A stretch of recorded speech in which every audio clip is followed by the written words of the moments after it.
Hello friends, કેમ છો? Welcome to my channel. આજે હું તમારી સાથે ખૂબ જ ટેસ્ટી અને હેલ્ધી એવા રવાના ગુલાબજાંબુની રેસીપી શેર કરવા માંગુ છું, જે ખાવાની તો મજા પડી જ જશે અને બનાવવામાં પણ ખૂબ જ સરળ છે. તો ચાલો આપણે તેની રેસીપી સ્ટાર્ટ કરીએ. અહીંયા મેં 1 કપ રવો લઈ લીધો છે. તમે જોઈ શકો છો મેં ઝીણો રવો લીધો છે અને મેં અહીંયા એક પેન લઈ લીધી છે. તેની અંદર 1 ચમચી ઘી એડ કરી દીધું છે. તેની અંદર 2 વાટકી જેટલું દૂધ એડ કરી દીધું છે. તમે જોઈ શકો છો દૂધ એડ કર્યા પછી તેની અંદર 1 ચમચી જેટલી મેં ખાંડ એડ કરી છે અને બસ હવે આ ખાંડને મેલ્ટ થવા દેવાની છે અને દૂધનો એક ઉભરો જ આવવા દેવાનો છે. તમે જોઈ શકો છો તો દૂધનો ઉભરો હવે આવી ગયો છે.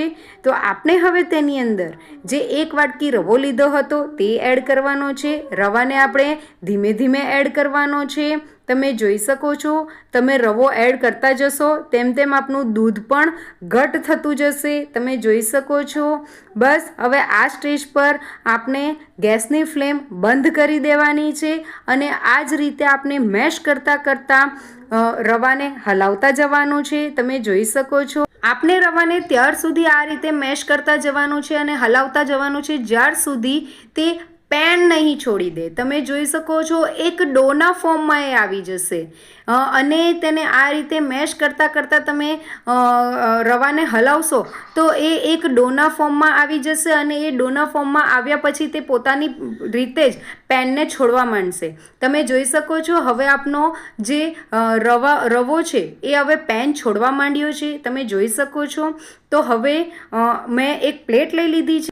તેની અંદર 1 ચમચી ઘી એડ કર્યું છે અને ઘીને આપણે બરાબર સ્પ્રેડ કરી દેવાનું છે. ત્યાર પછી આપણે જે ડો તૈયાર કર્યો છે એ આની અંદર એડ કરી દેવાનો છે. તમે જોઈ શકો છો અને હવે ડો આપણો બહુ જ ગરમ છે. ગરમમાં ને ગરમમાં જ તેને થોડો આ રીતે મેશ કરવાનો છે. તેને દબાઈને આપણે મેશ કરતા જવાનું છે. હમણાં એને થોડી વાર માટે ઢાંકીને સાઈડ પર રહેવા દેવાનો છે. જ્યાર સુધી આપણે તેને હાથ લગાવીએ ત્યાર સુધી એ ઠંડો પડે ત્યાર સુધી આપણે સુગર સિરપ રેડી કરીએ છીએ. એક પેન લઈ લીધી છે. તેની અંદર 1.5 કપ ખાંડ અને તેટલું જ 1.5 કપ જેટલું પાણી જ મેં એડ કર્યું છે. તમે જોઈ શકો છો. વિડીયો જરીક પણ સ્કીપ નહીં કરતા. આગળ હું તમને બધી ટિપ્સ કહીશ. ત્યાર પછી તેને મિક્સ કરી દેવાનું છે. તેની અંદર એલચી મેં એડ કરી છે. એલચી એડ કર્યા પછી અહીંયા મેં ઓરેન્જ ફૂડ કલર એડ કર્યો છે. ઓપ્શનલ છે, તમારે એડ કરવો હોય તો તમે કરી શકો છો અને ત્યાર પછી તેને મિક્સ કરી દેવાનું છે. વિડીયોને જરીક પણ સ્કીપ કરતા નહીં. ચાસણી બનાવવાની જે સ્ટેપ બાય સ્ટેપ રીત છે એ હું તમને બતાવું છું. અહીંયા આપણી ચાસણી હવે ઉકળી ગઈ છે. તેને 5 મિનિટ સુધી મેં થવા દીધી છે. ત્યાર પછી તમે જોઈ શકો છો કે આપણે ચમચામાં ચાસણીને લેવાની છે અને થોડી તેને ઠંડી થવા દેવાની છે. ઠંડી થયા પછી આપણે 2 આંગળીની વચ્ચે આ રીતે લેવાની છે અને બસ આ રીતની સ્ટીકી થાય તેટલી જ આપણે ચાસણી કરવાની છે.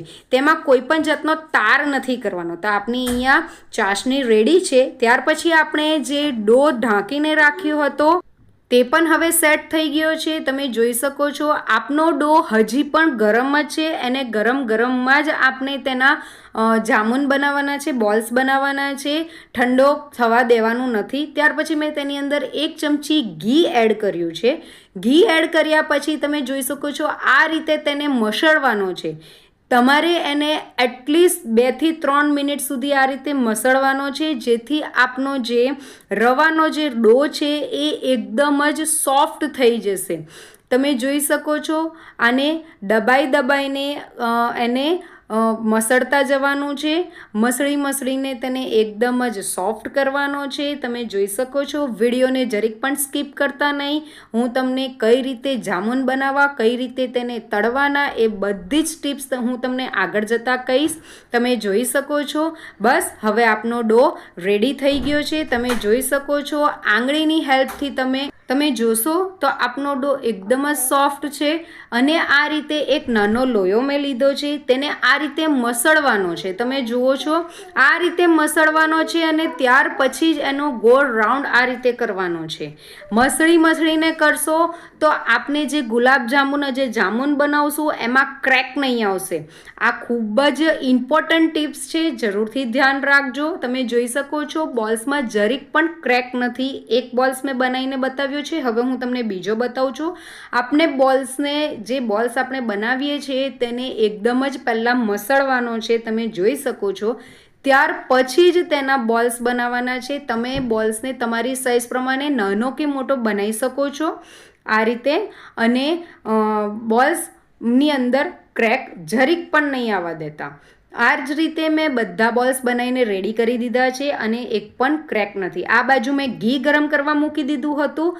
તમે ઘીની જગ્યાએ તેલ પણ એડ કરી શકો છો.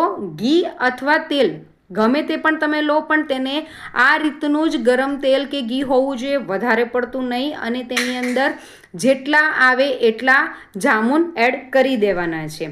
પહેલાં તો આપણે થોડીવાર એમ જ એને થવા દેવાના છે, એને જરીક પણ હલાવવાના નથી. ત્યાર પછી ચમચી કે તબેથાની મદદથી એની ઉપર ઘી નાખતા જવાનું છે. તમે જોઈ શકો છો. અને લો ટુ હાઈ ફ્લેમ પર એને તળવાના છે. સ્ટાર્ટિંગમાં આપણે મીડિયમ ફ્લેમ પર બોલ્સને તળવાના છે અને બોલ્સની ઉપર જેવો કલર આવવા માંડે તેવો જ આપણે ગેસની ફ્લેમને સ્લો કરી દેવાની છે. આ રીતે તમે ગુલાબજાંબુને તળશો તો આપણે જે અંદરથી જે કચાશ રહી જાય છે એ કચાશ પણ નહીં રહેશે અને ઉપરથી તે ક્રિસ્પી પણ થશે. તમે જોઈ શકો છો આપના બોલ્સનો કલર આવવા માંડ્યો છે. તેને એકદમ જ હળવા હાથે જ તેને આ રીતે હલાવતા જવાનું છે અને તળતા જવાનું છે. તમે જોઈ શકો છો આપણા જામુનનો કલર આ રીતનો ગોલ્ડન બ્રાઉન આવી જાય એટલે આપણે તેને કાઢી લેવાના છે અને આ રીતે ધીમે ધીમે તેને તબેથાની મદદથી ફ્લિપ કરતા જવાનું છે. સ્ટાર્ટિંગમાં તો આપણે ઘીને એની ઉપર રેડતા જવાનું છે અને હવે આપણા જામુન રેડી છે તો હું એને કાઢી લઉં છું. તમે જોઈ શકો છો ગરમ ગરમ જામુનને આપણે જે ગરમ ગરમ ચાસણી જે આપણી રેડી કરી હતી એ ચાસણીની અંદર આપણે ગરમ ગરમ જામુન એડ કરી દેવાના છે અને થોડા એને હલાવી લેવાના છે. આ જ રીતે બીજો બંચ પણ મેં જામુનનો એની અંદર તળીને એડ કરી દીધો છે અને ત્રીજો બંચ પણ એડ કરી દીધો છે. તમે જોઈ શકો છો કેટલો સરસ એનો કલર છે, જોઈને જ મોઢામાં પાણી આવે એવા આપણું જામુન રેડી થયા છે.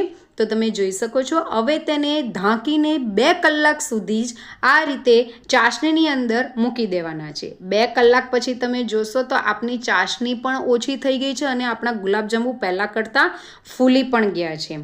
હવે મેં એને એક બાઉલમાં લઈ લીધા છે.